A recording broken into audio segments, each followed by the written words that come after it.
For those of you who don't know me, my name is Allison, and I'm the project coordinator at the Jemseg Grand Lake Watershed Association. This is my second season with the group, and I'm very pleased to start it off with this webinar. Uh, Before we get going, thanks to everybody for registering, and hopefully the last 5 people can filter in. I'd like to also thank our speakers for agreeing to give this presentation today. Sue and Ramona, and to Mary for helping organize the event. Unfortunately, Mary can't join us today. She's moving her daughter to Calgary, so she's on the road. But yeah, this presentation celebrates the 30th anniversary of the Jemseg Crossing Archaeology Project and will be presented by Sue Blair and Ramona Nicholas, who will both introduce themselves in a moment. And we've set aside about an hour for the event, which includes approximately a 45-minute presentation, but I've been told it can go a little bit longer, which is awesome. I want to hear everything that they have to say. And we'll have a Q&A session at the end, so you can either submit your questions through the Q&A feature. On my screen, it's at the bottom and under the More tab. I'm not sure what it looks like for an attendee, but you can also pop a question in the chat and we can look at them like that and answer them after the presentation. Or I can allow you to speak if you would rather raise your hand. I think that option is it's also at the bottom of the screen. For me, it's beside the share screen option, but I don't think that our attendees have that. So yeah, everything should be at the bottom of your screen. I think that's all. And without further ado, I'll pass it off to Sue and Ramona. Okay, well, thank you. You can hear me okay? Everything's good. Well, so we're very pleased to be giving this talk to you folks tonight. We're hoping we can do a lot of this kind of event and discussion over the year. And as we'll tell you, it has to do with it being 30 years. So I'm Sue Blair. I'm a faculty member at the University of New Brunswick in the Department of Anthropology. 30 years ago, I was working on a regular basis for government in the Archaeological Services branch. And had just finished my master's and I was just about to start a PhD when this project appeared. And I will let Ramona introduce herself. Hi, everybody. I'm Ramona Nicholas, and I'm from Nugutguk or Tobic First Nation. I'm currently the Nikanutbut, or the director of the Mi'kmaq Wolastoqiyik Center, and I'm also a research associated in the Department of Anthropology at UNB. Um, yeah, I'm just happy that we're able to share and really looking forward to kind of, I guess the work that we've been doing for the past 30 years, but this is where it all began, at least for me. So, Yeah. yeah. And two other just sort of technicalities. One is there are two large dogs here that have a tendency to occasionally decide they need to interject. And so I'll apologize in advance if that happens. I will calm them quickly and may mute for a few minutes. And I'm not sure what the other thing is. So without further ado, let's start talking a little bit about this project. So what I think we want to do here is we'll give you some background about how this unfolded. Some of you may have been around for we can't see the participant list, so for all I know, some of you may have worked on the project or being adjacent to it. I'm now used to teaching at UNB where my students weren't even alive, and they're very quick to tell me that. And so some of you, this may be wholly new. Maybe you didn't live in this part of the world, but at the time when this was unfolding 30 years ago, it really occupied a certain amount of our attention, the public. There was a lot of stuff in the media, a lot of news reporting, a lot, there were political cartoons that were being made about the project. And that's because this wasn't simply an archaeology project. This had to do with a very large public works project. So this is the Fredericton and Moncton Highway project. At the time, I grew up in Lower St. Mary's, so not just the Jemseg side of Fredericton.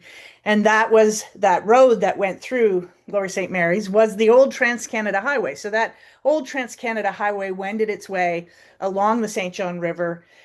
There were driveways pulling out onto it. Children would wait on the side of the highway for their buses with tractor trailers rattling by. And there were always really awful accidents in the winter. The wind would come off the river, and it was just very treacherous. So people, I don't think people understood the need to replace that, and particularly to have a controlled access highway.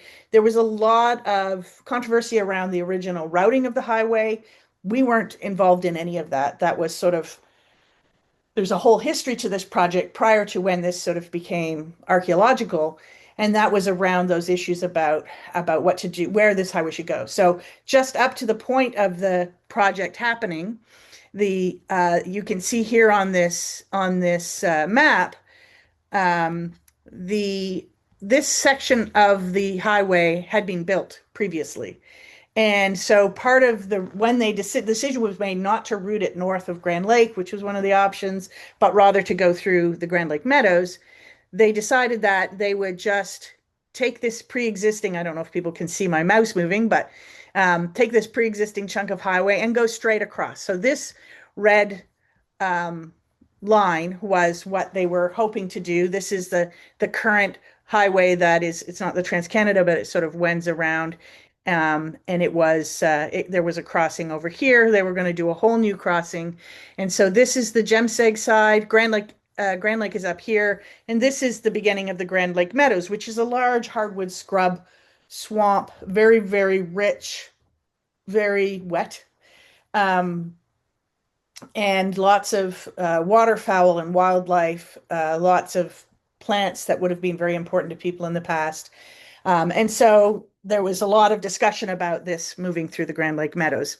The dashed blue line is the eventual pathway of the highway as it is now, and we're going to tell you the story of that. So this was in the lead up to this, in the early 1990s, we were just seeing the first legislation around environmental impact assessment. So the Clean Air Act had been passed, and a part of that Clean Air Act had provisions for doing assessments for projects that had big public money attached to them, and this definitely was one of those. But there hadn't been a long history of those projects. So this was sort of in those early days when people were still trying to figure out how to do that work. And so and archaeology was included in environmental impact assessment legislation from the beginning. So because there was an environmental impact assessment that was being undertaken, there was a decision to do an archaeological impact assessment involving flagging areas that were considered to have potential. And this area where the highway would pass, and this red band is the proposed footprint. That was flagged as an area. You see these little red squares. These are what we did then is archaeology. So we did shovel tests. So this involves going to the site with a shovel in hand, sticking it in the ground, turning over the soil and taking a look at it. And we did those. There was a consultant that was hired, and they did those at 25-meter intervals along the front of the water. And that was what the rules indicated should be done. We subsequently have realized that when you're in a floodplain and you stick a shovel in the ground and turn over the soil, you're probably going down 40 centimeters. And in some of those areas, there could be meters of alluvial soil that's built up because of flooding. And so you may not be getting down to where there's cultural material. Nonetheless, that was what was required. So, and 25 meters is a big interval. So subsequently, we've reduced those intervals in areas where we think there may be sites so that we don't bracket a site with test holes. This assessment did find artifacts in this area. Not surprising, because there had been a private collection that had been amassed from plowed fields that were on the upper part of this site area. So there's this big pile of fill that was placed here during the construction of the highway that brought it to this point. And that you'll see a picture that has some of it. It was like, 4 meters of rubble. But it covered a big area that had been a plowed field, and there was still a fringe of plowed field around it. And out of that plowed field, people had been collecting artifacts for years. So there was a notion that there were archaeological materials. I think there was a sense that maybe all of those artifacts had been collected, the testing really was limited right down to the water's edge. And in those test pits, a few stone tool fragments were recovered. They were found in what were described as shallow, patchy deposits in just a few of the areas. And the interpretation was there is a site here. It's likely relatively recent, so the last 1,000 years. It's likely being disturbed by things like plowing, and so that it is a pre-contact Wolastoqiyik site. And so I just had taken a parental leave because I just had a baby in July and I was about to start a PhD, but I deferred it because I just had a baby. And I was approached by the provincial archaeologist who said, we got this site. It'll probably take 4 to 6 weeks with a crew of about 10. Would you like to be the project director? It has to be done by May 15th. This was August of 1996. So it has to be done by May of the following year, May 15th of 1997. And I thought, 4 to 6 weeks, how bad could that be? And so I said yes. And so at the time, there were already others who were hired on the project. The decision was made by the director of Arch Services at the time, Chris Turnbull, to really do this project through contracting people through government rather than having it go to a consultant to do. That was also controversial at the time. But his view was that we needed to find a new way to do archaeology that engaged Indigenous communities and Wolastoqiyik communities meaningfully, and that involving people in decision making. So Karen Purley from Nagutcook was hired to be a public liaison officer and to take care of public education. Patrick Polchis from Billich or Kingsclear was hired to sort of handle logistics, and I was hired to do the archaeology. And so we were looking at this little strip of land about 70 meters wide, close to the water's edge. And this is what it looked like just in that August 1996 when we were first coming to the site. So immediately we had some questions. And those questions were, did we really have an accurate picture of what this site entailed? Were there as yet unidentified, more deeply buried layers, for example? So did those shovel tests go deep enough? And were there deeper things? We knew that in some parts of the Grand Lake Meadows, there could be 4 meters of alluvial deposits, and all of those would have accumulated over the last 10,000 years. There could be components those deep. So we began by digging deep holes to see how far it went. We were reassured to learn that the basal till was down about 1 to 1.5 meters on the deeper parts of the site and as shallow as 50 centimeters in many other parts of the site. And this, what you see here is actually, this is a side view. If you imagined slicing the line of the footprint and looking at the topography, it's not to scale, but to give you a sense, we had this patch of fill up top. We had this was what was originally plowed as a farmer's field, and it formed this terrace. There was this low marshy area. That probably is a previous channel of the Jemseg River. And then there was a berm right next to the water. And so that was sort of the topography. We had these different kinds of landscape features. This area here is the plowed terrace. There was this low marshy area, and then there was this berm. So we were particularly concerned about the berm because that was an area where it was clear there were some deeper deposits. We wanted to know if there was a wet site. Wet deposits, water-saturated deposits can lead to really good preservation of organic material.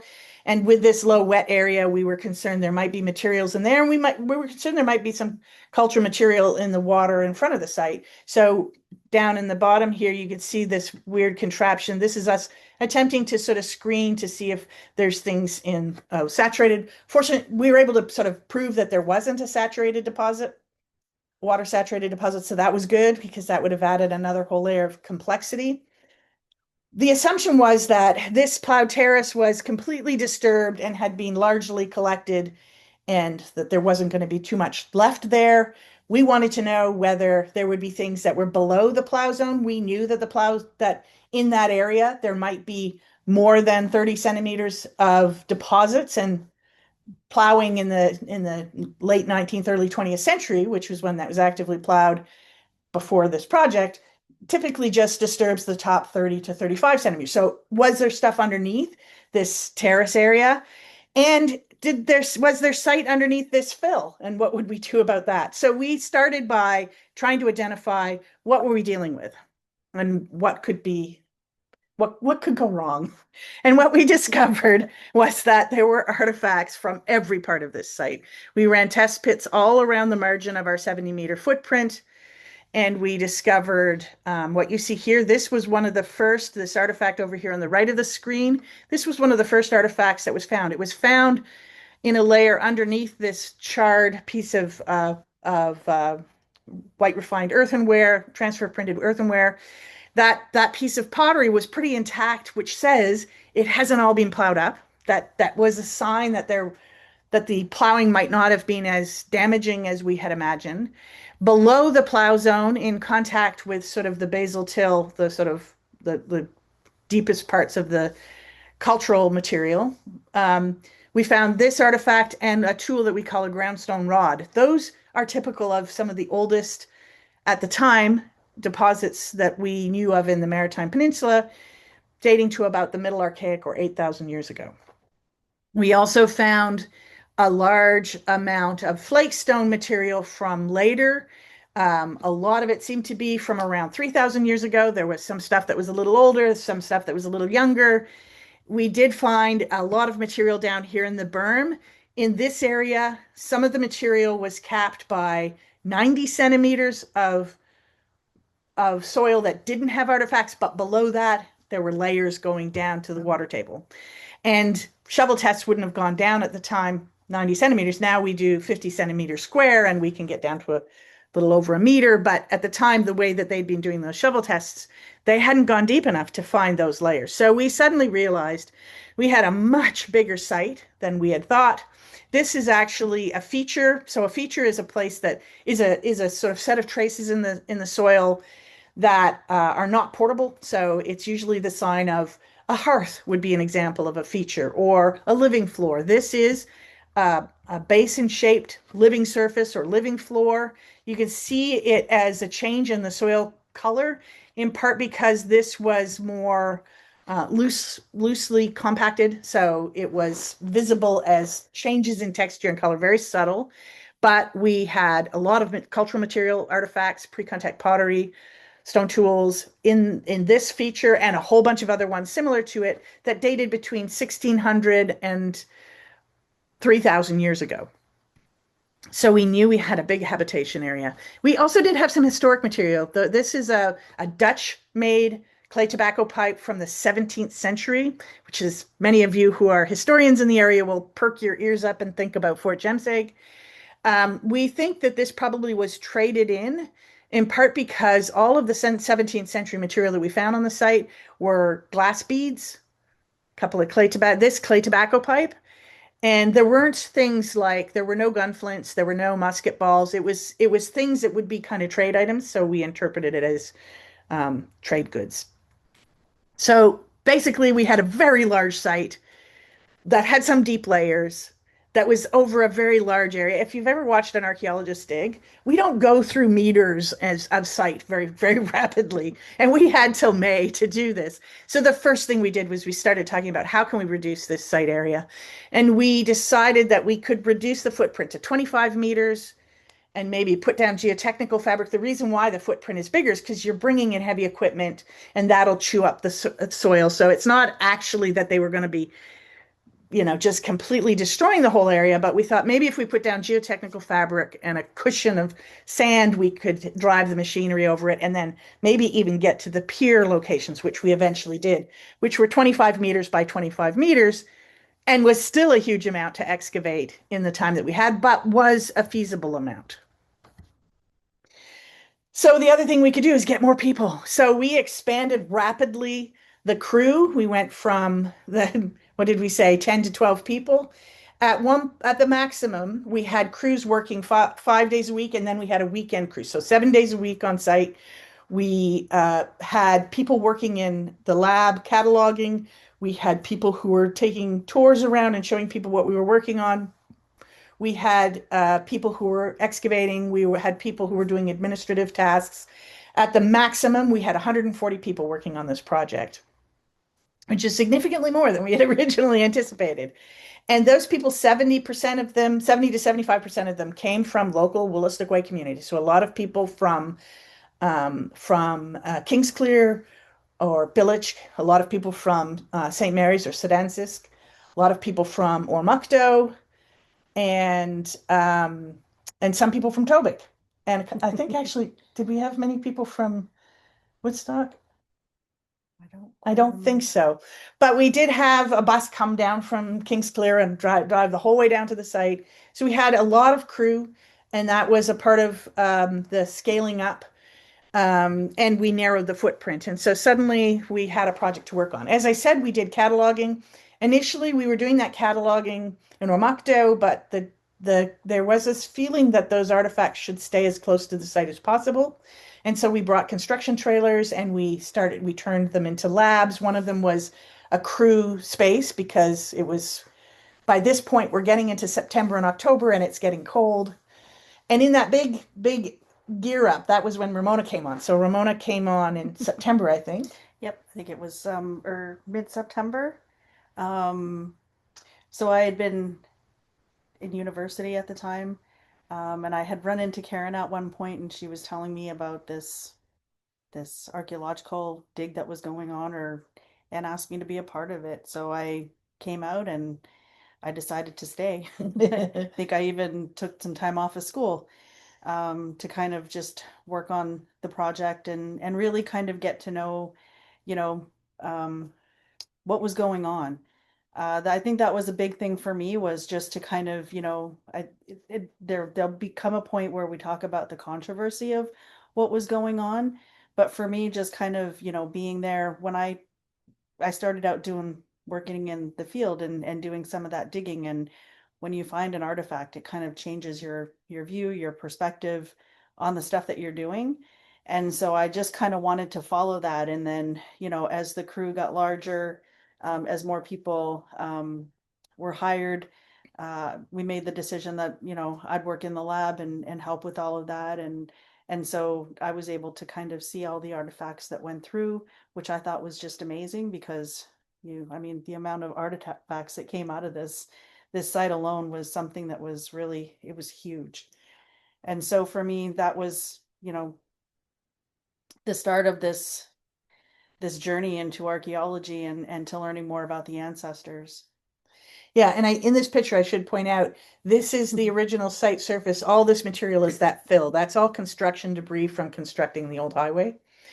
And I should say that we also very much wanted to be attentive to, the traditional way that archaeology had happened up to that point was to have, and I don't necessarily mean in New Brunswick. I think archaeological services in New Brunswick was very avant-garde in how they thought about community archaeology. But at the time, in most parts of the in North America, when a dig was happening, if Indigenous people were involved in it, they were there to shovel, and that was it. They were there as laborers. And we really did not, we wanted this to be an opportunity to have Indigenous archaeology, Indigenous people running archaeology, doing archaeology, becoming archaeologists. And so we looked for people who had skills, trades, older people who had experience with life, and we made them. We had a situation where all of the crew was broken down into small teams. Every team had an archaeologist, a trained archaeologist, and an Indigenous lead who sort of managed their crew. And we had people working at all levels of the project. The management team was Karen, Patrick, and me. And so two-thirds of those people are Indigenous folk.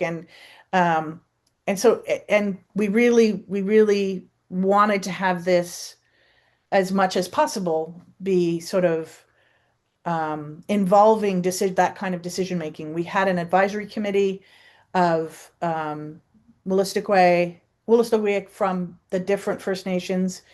That was also controversial because the initial group was sort of picked as people who were interested, and there was a sense that that was not very an objective criteria for picking people that somebody had picked.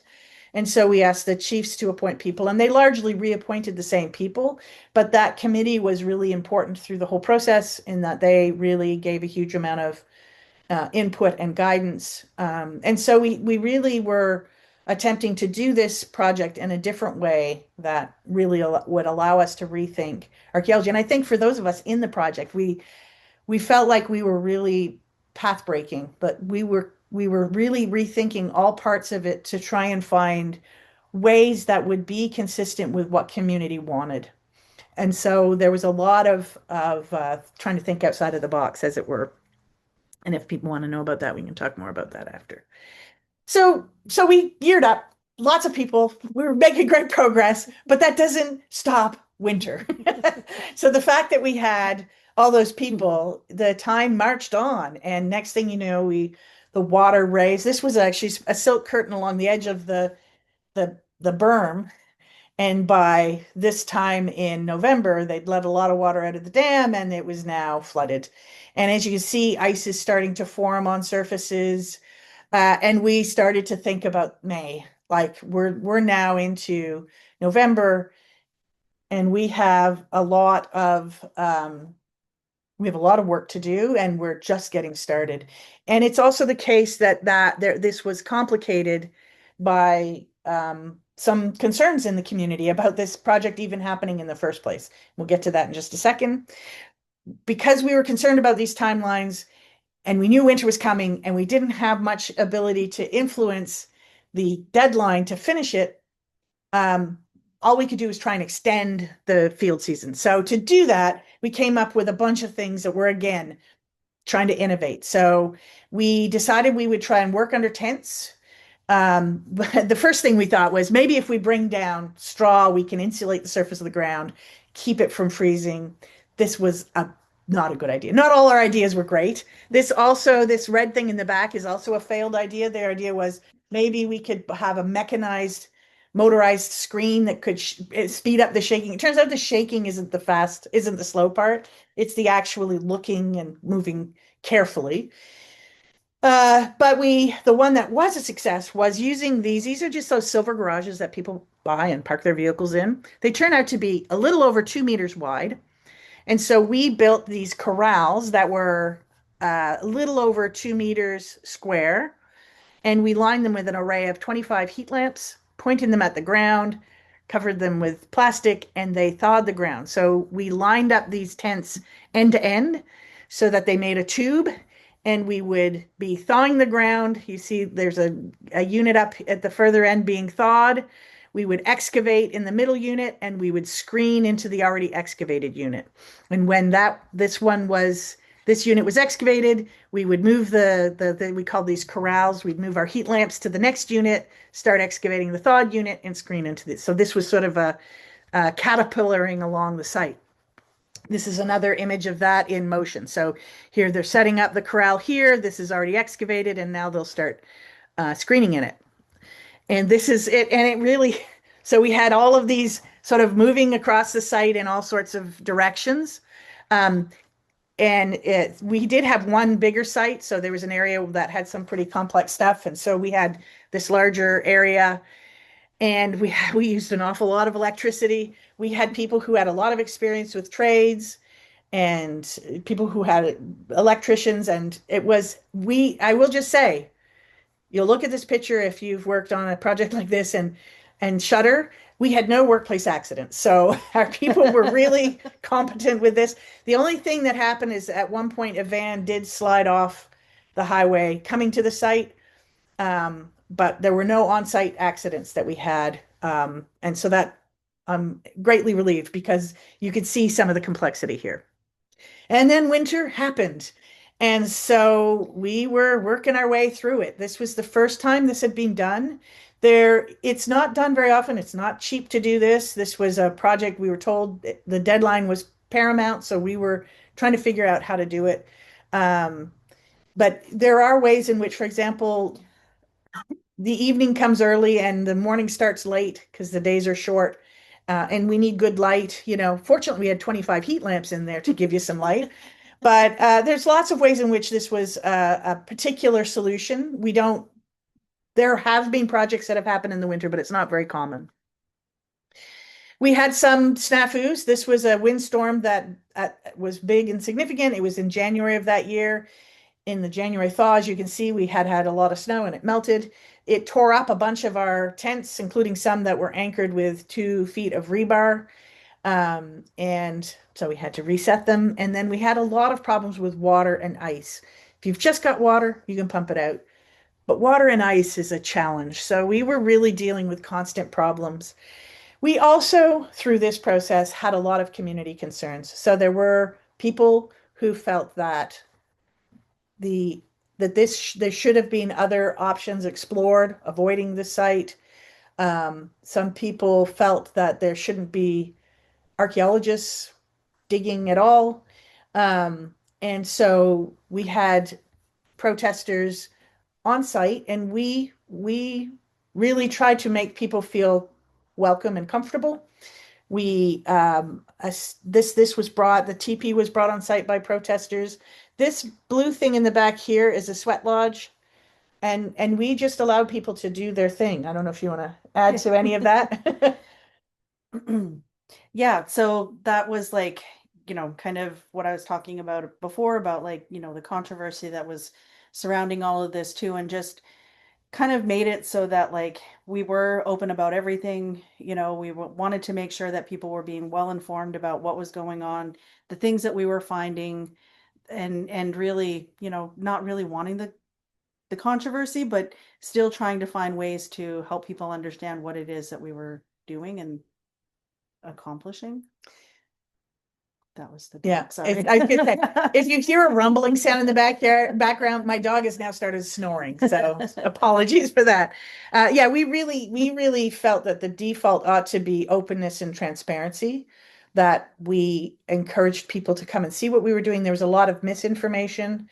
There were people who had concerns that were not based on misinformation. The archaeology has a terrible history Mhm. of riding roughshod over community interests. Many people in the community are deeply concerned about excavating of burials and human remains, and many people equate archaeology with dealing with excavating burials.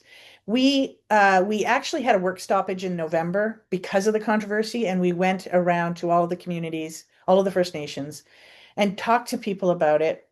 And Karen really led a lot of this. And through that discussion, it really became clear that people, we were asking what is it that would be a no-go? And the no-go was a burial site. So we got the premier to sign a letter saying that should there be a burial site encountered, the highway would move, that this would not involve excavating burials, that would be something that would be sufficient to end the project. And you might stick a pin in that because we'll come back to it. We also, because we were opening the doors to people, we felt that there was a lot of misinformation.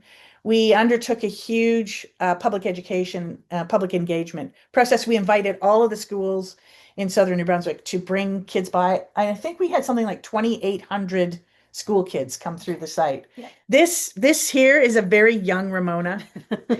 And we didn't just talk about archaeology, although we did do that. We showed them the lab. You can see Val Monahan here taking a bunch of people through the lab while people are working. This is Chris Blair. He's showing people our heat lamp system. And we showed them basket making and traditional practices. And that was one of the things that community wanted, was to be able to kind of like see what was going on, and to really to understand, but also um in the time that we had shut down, there were some of us that did some research, and I think, is that when the interpretation center Yep. idea came to be? And so there was a number of us that kind of worked with Karen to put together this interpretation center, and to like find as much information as we could, display things so that people had a better understanding of who we are as Wolastoqiyik people. And it was really fun to kind of see everybody come through, and to do these other things. Like in the previous picture, I was making baskets, and just kind of showing, because some of the thoughts were, how did they make baskets? And then showing other parts, like taking students and coming through the lab and seeing all that, taking them through the field and seeing the work that was being done. um, and it was hard work, and it was really, for me, the start of my career also in doing interpretation, or leading these kinds of things because I have a museum exhibit at the Fredericton Region Museum called the Wabanaki Way. And a lot of that was kind of based on the idea of, what is it that our information that we want to put out there. And so that's how we developed the interpretation center on site. Yeah, so this interpretation center was really genuinely, I mean, I think almost entirely developed by Wolastoqiyik. Mhm. And the one of the things that I think it's really interesting how different it is from how an archaeologist would sort of put, we would have these timelines and, lots of pictures of artifacts. Karen and Ramona and the other people working on this put up pictures of Wolastoqiyik people doing things on the land to make the point that they're still here. This is still there. They're still a part of the land. This is not a dead past, a dead and remote past, but it is the active, living past of active and living people who are practiced to continue to practice their culture. And so that was really great. Just to give you a little thumbnail of what we found, we ended up finding that there was this long period from about 8,000 years ago to about 5,000 years ago, where we have a lot of material that was found by plowing and privately collected prior to the project, but we found traces of this in our work, but we didn't find any living surfaces from that period. It may be that we were just not quite in the right area. Remember, we didn't get to pick where we were digging. We were given a very small box, and the settlement from this period might have been just over here. But we did find these traces, including artifacts such as this. This was not from the site. This is just to give you a sense that this is the point from near Billich or Kingsclear. It at the time was the oldest New Brunswick artifact, about 12,000 years old. So we have evidence of people doing activities on the land for that whole period of 12,000 years. At Jemseg, there was this sort of we had some things that looked like they might be very, very old, but we weren't really able to sort of pin it down. For sure, though, we had settlement and activity happening over this period between 8,000 and 5,000 years ago. Most of the material that we found was actually between about 3,500 and 1,500 years ago, but with some of it being a little older, there was a sort of this kind of material, for example, is what's called Moorhead phase. And it's a little older than it's around 4,000 years old, 44,000 to 4,500. We also found at the time the oldest pottery that had been found in this region. This is the oldest pottery that is recognized in Canada. It's called the Net One, and we had like 90 sherds of it, which is a very large assemblage for period pottery that old. And it was found, it's about 3,000 years old, and it was found at the site. And then there's a sort of period between 1,500 and about 500 years ago that we didn't have much material, and we believe that's because the settlement from that period was just over there, that this was just a matter of what part of the site we sampled. And then we do have quite a bit of historic material that shows up, things like this 17th century trade pipe.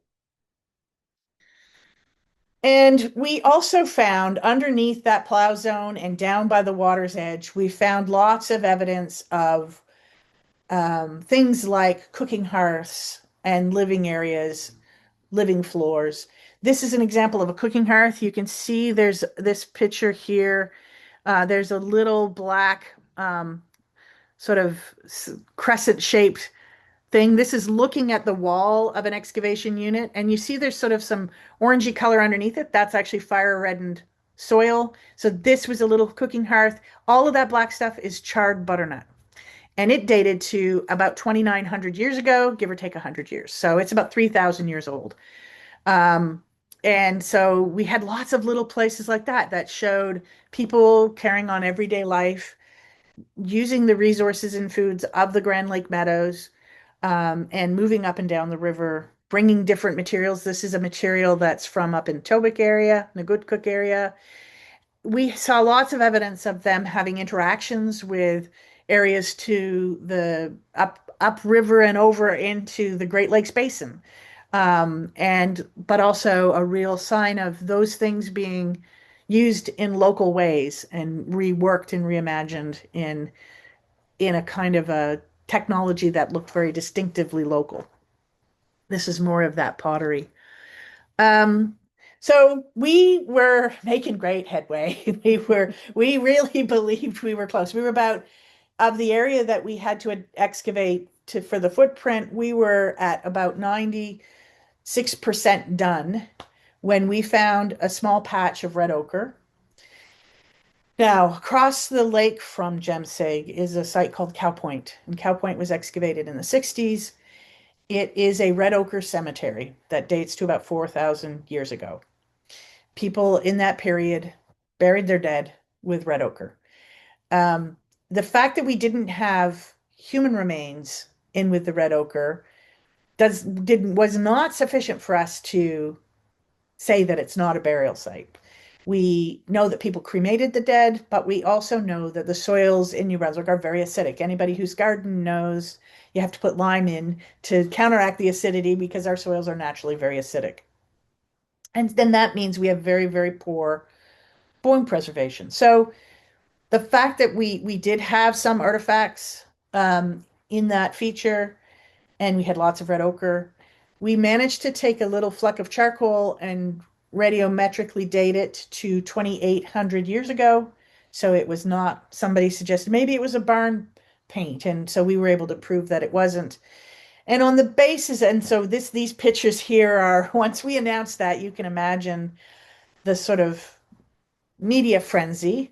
This is the then Minister of Transportation, Sheldon Lee, who came down to the site. This is Patrick Polchis, who is our project sort of logistics manager. And this is just, I think, a camera guy under here. Yeah, so we stopped work the second we found that. We brought down elders, community members, and the media caught wind of it. We brought in people from Department of Transportation. At the end of the day, they turned to us for an interpretation. And archaeology is one of those things where it would be great, like in forensics movie TV shows, where they can send something off and get an absolutely definitive yes or no. Science often doesn't work that way, and it didn't work that way for us. And so we had to rely on the fact that here's the pattern. This pattern is consistent with mortuary or burial sites in this area. We have components from this site that date to that period. It is reasonable to assume that this might be a burial site. And that was on that basis, we recommend that we should consider it, that it has a burial component, even though we can't definitively say one way or the other. And based on that, the Department of Transportation came down on site and began to troubleshoot. This is the current routing. So you see that it swerves past the red is the site. This little area here is actually what used to be the Pronto Marina.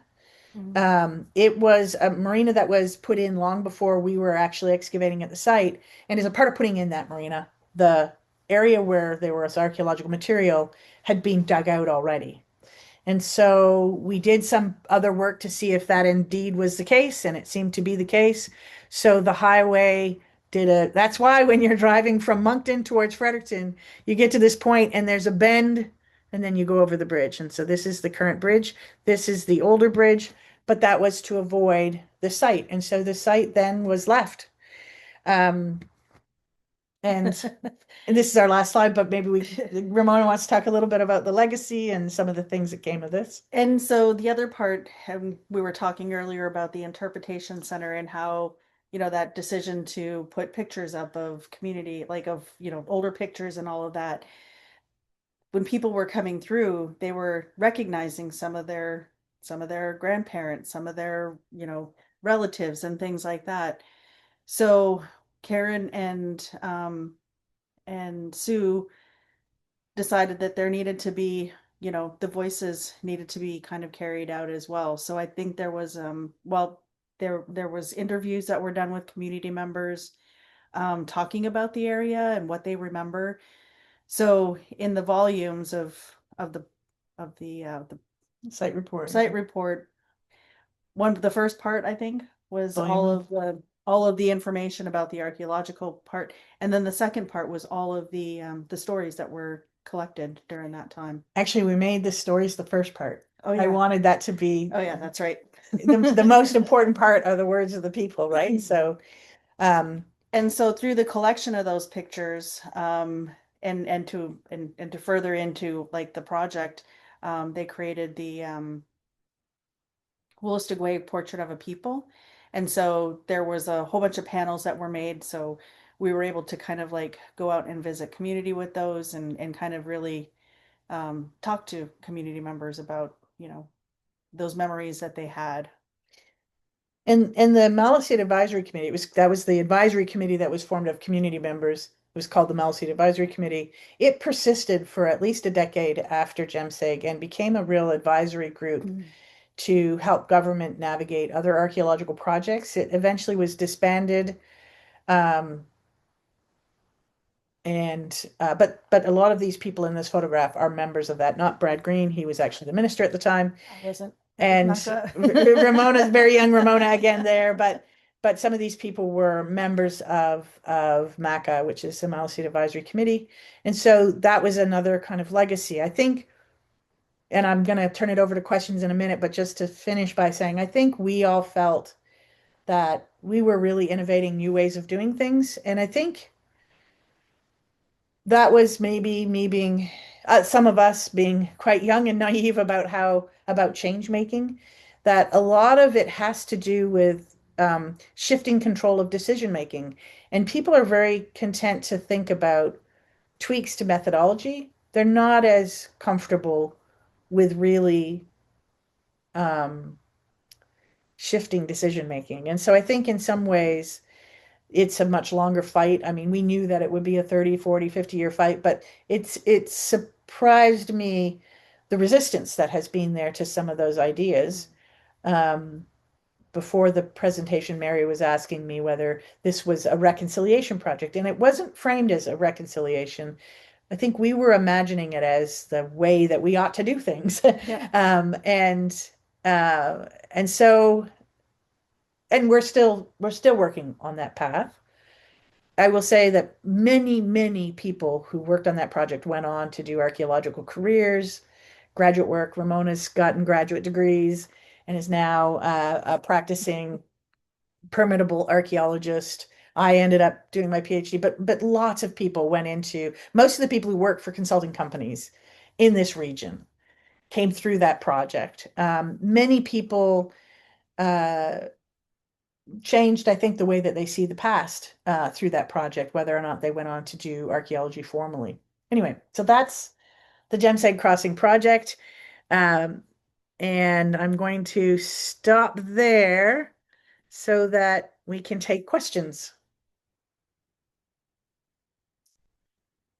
Yeah, so I haven't had any come in yet. And thank you so much for the presentation. That was awesome. We could just keep talking if people don't have questions. That's how you can be sure to get questions, is threatening to just keep talking. But if any of our attendees would rather ask their questions directly, you can just raise your hand. I haven't seen anything come into the chat. I'm not sure if you, Sue, can see the chat or. Oh, there we go. Sam Allen says, we'd love to hear you keep talking. It's true. Well, and I guess I would just say one of the things that I think we still haven't really done is really change our understanding collectively about the past. I think there's a lot of times I hear often people talk about, people scattered on the landscape, living very, eking out an existence prior to contact. And the story we get from places like Jemseg is of people with very sophisticated technology. Canoes were fundamental to how the evidence that has come out of Jemseg has really emphasized, for example, the movement of raw materials, stone, for making tools using canoes. And that technology is amazing and would have been facilitating all sorts of complexity. I think there are potentially settlements that are much bigger than Jemseg in the area, but archaeology is expensive. This project was not a cheap project, and to get to deeply buried layers is very expensive. the pace of archaeological research has been slow. Now we're very concerned about rising sea level and how that will impact on archaeology. So a lot of our effort is going to trying to understand the potential erosion of sites. And so that's moved us a little bit from understanding things that might be capped by the Jemseg Meadows or the Grand Lake Meadows, which probably has many settlements in it, but they're safely capped at this point. So it's also true that we are still learning a lot, and we haven't learned as much as we might, but the traces that we have really reveal a much more complex story of the life of people living here for thousands of years. Yeah. We got a question rather than a statement. This is from Cheryl. She says, I'm curious about the artifact and its use that was shown before the photos of the press. It was the rock that was long and rounded. Okay, let me get the screen up. If I put it back up so we can all see it. Um, this one, that big one. Is that the one? Okay. I'm guessing it probably is. So interestingly, so the terms that we also tried to really rethink the terminology that we use to describe archaeology, because the conventional approach in archaeology around the world is to divide things into threes for some reason. You got the Stone Age, you got the Bronze Age, you got the Iron Age, right? Like, and that sort of has played out in North America, or at least in northeastern North America, with Paleo-American or Paleo-Indian, Archaic, and Woodland. Those are our three periods. And we've long stopped thinking of them as equating with those old world categories or those sort of European categories. But nonetheless, those three terms get used a lot. And we wanted to have Wolastoqiyik terms for that. So we had Wizzigabecha, which means a really long time ago, Becha, which means a long time ago, and Bechesis, which means not quite so long ago. And those were our three periods. So what we do know about the archaeology in this region is in that last period, what we call Bechesis or the woodland period, people made tools by knapping them for the most part. So they would take rocks like these that are very um, glassy, elastic, but brittle. And they would very carefully knap them, which is to say, break them in ways that are very predictable. It takes a huge amount of skill to do that, especially with some of the materials we have here. And you get a good sharp working edge. So that is a whole technological system. In the period before the woodland period, so prior to 3,000 years ago, people really were focused on making tools out of heavy rocks like this, which they would grind to make what we assume are heavy woodworking tools. We don't know necessarily what they were making these with, but they look to us like things like axes and gouges and adzes. And I suspect that's a little simplistic. I think they were used in all sorts of ways that we haven't yet quite got our head around. But those archaic implements are often on these really big, heavy rocks. This is one that is very rockish, but you'll see that it's got these sort of indentations. This is the kind of thing that could be a maul. There's all sorts of wear here. Um, we do think that all of those artifacts that were pulled out of the farmer's field over the 100 years prior to our project focused on these are the obvious things. Like if there's a stone axe, it's a very evident thing, and it's big and it's easy to see, and they get removed, and they get collected. This is what's left are these much less photogenic ones. So this one doesn't look as fancy as some of the stone ones that are in private collections, but we think that they did high grade a lot of um, those sort of more fancier looking ones out prior to us getting there. But yet there were lots of these kinds of preforms, ones that were in the process of being shaped and then got left behind, maybe because they weren't quite right, or were used for, pounding ash or driving piles. We do know that people used fishing weirs on some lakes and rivers. There are places in the Grand Lake meadows or in the Jemseg River and Grand Lakes area where it looks like there are very old stakes that are driven into the water that we've heard tell of. These are the kinds of things that might be used for those kinds of tasks. We also know that people were harvesting a lot of butternut, And so we think some of these tools were used for butternut processing. But I will say, as much as you can get archaeologists to say, oh, this is a gouge, you also probably could get archaeologists to admit, if you pressed a little bit, that we aren't really sure that that's what it is, that that's our best guess. And so some of these things are still quite mysterious to us. Completely unsatisfying answer, but an honest one. No, it's true for like a lot of history though. It's like you can't Yeah. really give definitive answers. Um, Sarah says, thank you both for the presentation. I first heard about this project in Sue's class well over a decade ago, and love that I was able to listen to Ramona this evening. Is there an electronic public access to this report? Yes, so the Jemseg report itself, both volumes, volume 1 and volume 2, is available if you go to GNB Archaeology, if you put that in your Google search, or GNB Archaeology manuscripts. There's a whole page where they have posted PDFs of some of the manuscripts that were published in the Archaeology in New Brunswick series. And I think Jemseg is like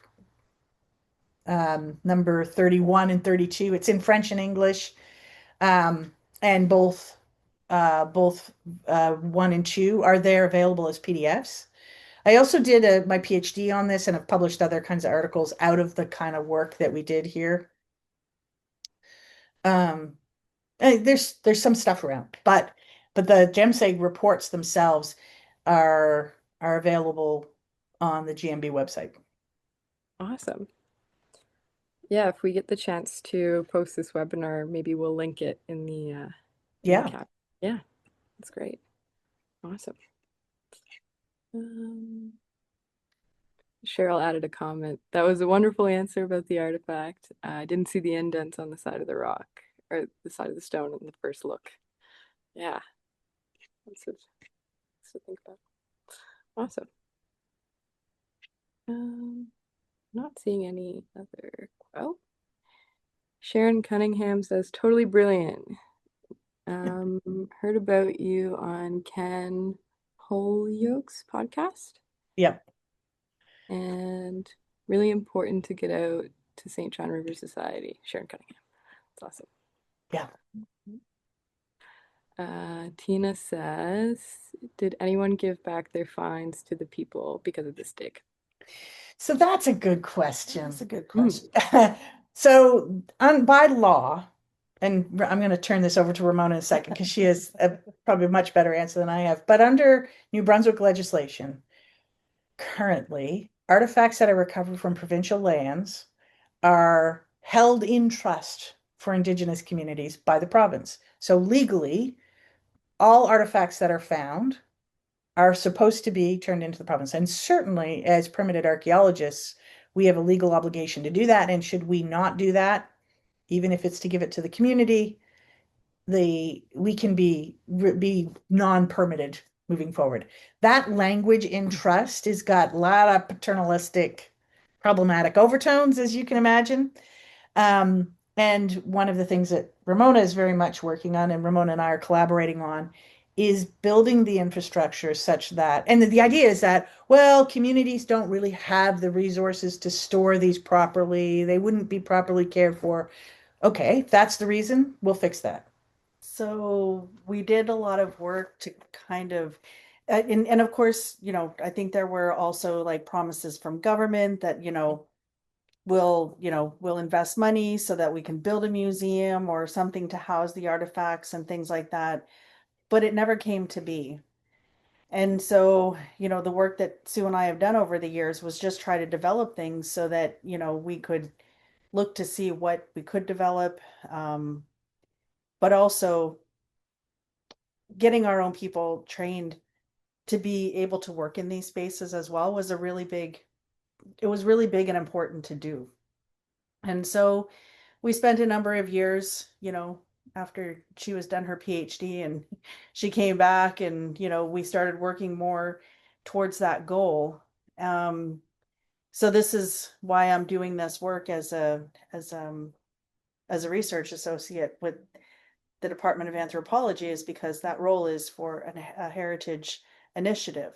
So to look into what we could, what needs to be built. You know what I mean? Like, what's that work with community going to look like?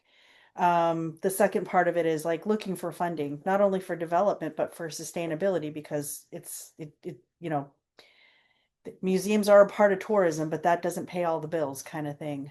Um, and also developing coursework and or you know a program at UNB so that you know Indigenous people can take this and you know get the credentials that they need to be able to work in these spaces. So you know museum spaces, doing archaeological work, you know doing that heritage work because we have a lot of facilities here in New Brunswick that are housing our artifacts, but we need to figure out ways to get our people, you know, into the to the programs and to be able to do the work and to, you know, continue to kind of get that looking for money, you know, to be able to do this work.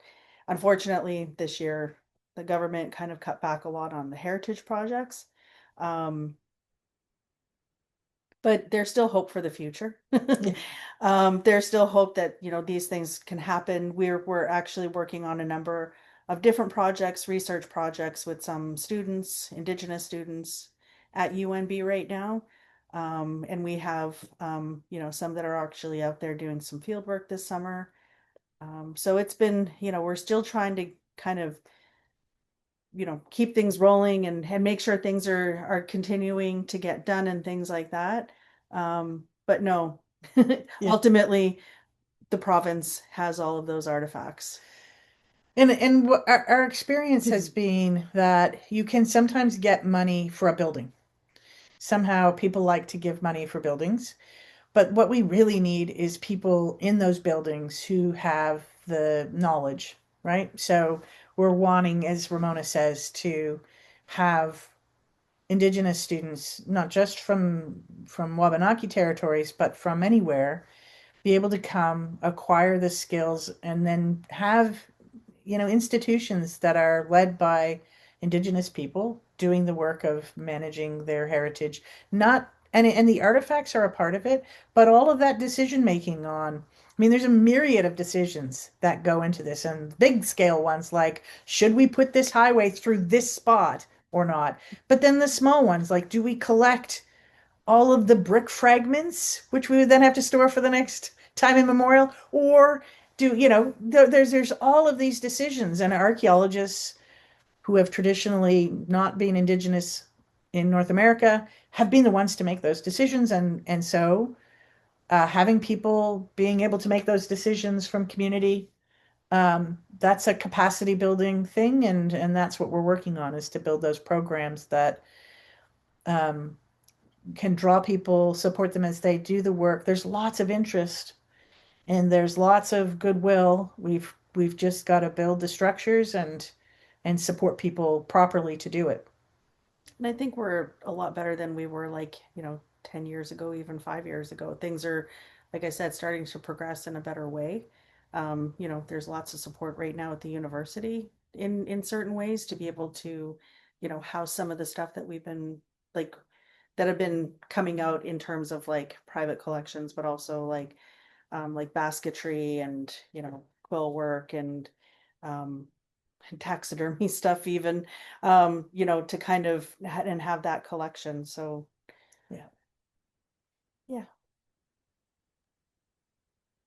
Amazing. This is a little bit unrelated, but I'd love to hear about some of the projects that you both have going on right now, if you can. Well, um, Go ahead. Go yeah. ahead. So yeah, so this Wabanaki Heritage Initiative is a big one, and that involves, as I say, trying to have the university where we want to consolidate collections that are currently held at the university. We have things like George Frederick Clark, who was a dentist from the Woodstock area, collected a huge assemblage of stone tools from what is now largely flooded parts of the Middle St. John. His collection was donated to UMB in 2006. That there's a series of collections like that. We want to bring those into a space where those can be accessed by community, members who are wanting to learn about their past, but also wanting to acquire the skills. We also know that every time we go out and talk to people, there are people who have collections. They're a little apprehensive about how to deal with the government on it because there is a sort of a policing vibe that the government has about archaeological collections. And we know that there are many Wolastoqiyik who people who have collections that they don't want to be held by the province. And so our sense is that as we do this work and it becomes clear that we're working towards building institutions and capacity in people, we'll start to have collections appearing and that will be expanding our holdings. That's not, we're not seeking that, but we anticipate that happening. And so that trying to work with the university to um, manage that and to do that responsibly in a way that emanates out back out into the community. We're both very, I mean, there is a lot of archaeological work that needs to happen in this area. I'm just starting a sabbatical, so working on book projects and research, I'm sort of at the synthesis stage, so taking things from a whole bunch of places and a whole bunch of excavations. Some of it will be taking this material from places like Jemseg and really fully exploring it. My dissertation focused on a sort of a thin section of it, a small chunk of the material, but there's a lot of work still to be done. So that's a piece that I'm going to be working on. So I'm working with my community of Nagutguk. They're building a center there as part of their child and family services. And as part of it, there's this cultural ceremonial space that they're creating, or that they've created, I should say.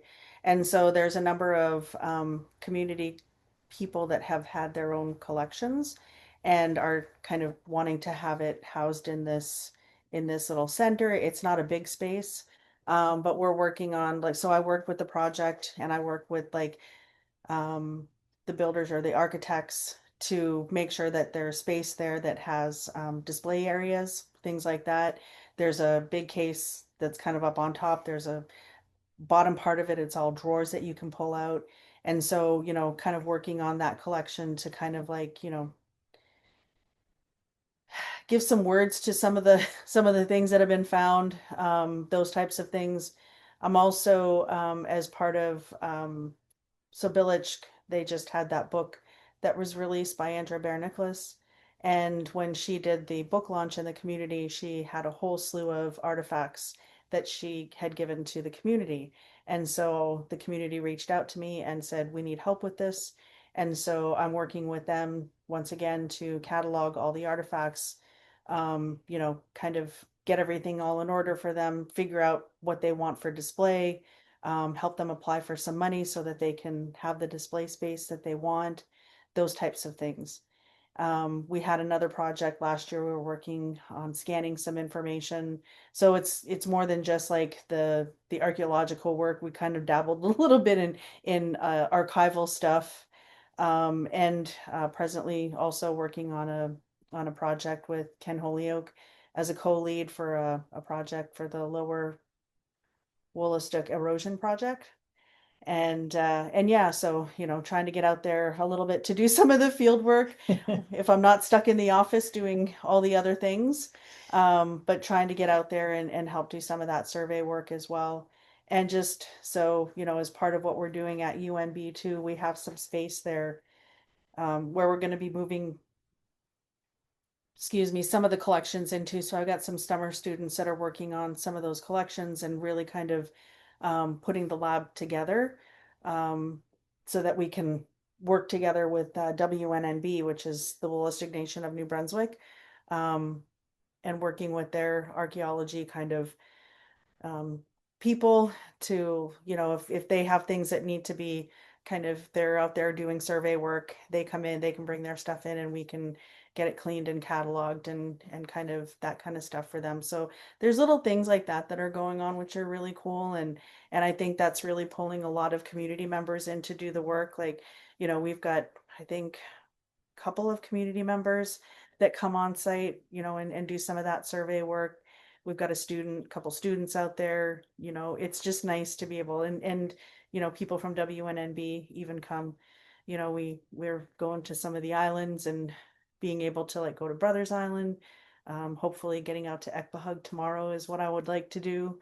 But yeah, just kind of really and working with other communities, working with some of the other community members who know about these areas and have information about that.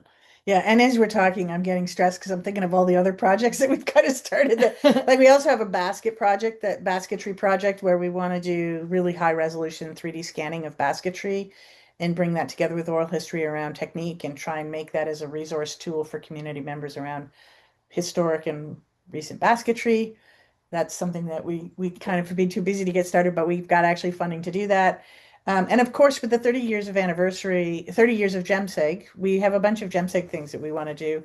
I would like to do a spoken history with participants, people who were from the community, who worked on the project, people who protested it, people who were involved in a bunch of ways to try and really do that third volume of perspectives on this and the legacy. So some of the things that we've been talking about here. We've talked about just doing a plain old reunion, getting everybody together, doing sessions at the Canadian Archaeology Association meeting on Jemseg and its importance. So lots of Jemseg stuff. The problem is not finding things to do. I remember somebody contacted me saying, "Oh, here's a site you could dig." I'm like, "Oh my gosh." I'm so not trying to look for new sites to dig. I still got all this other stuff I got to do as a responsibility to the things I've already done. There's just so much work and so few people, but we're gonna plug away. Yeah, lots to look forward to. It's Yeah, amazing.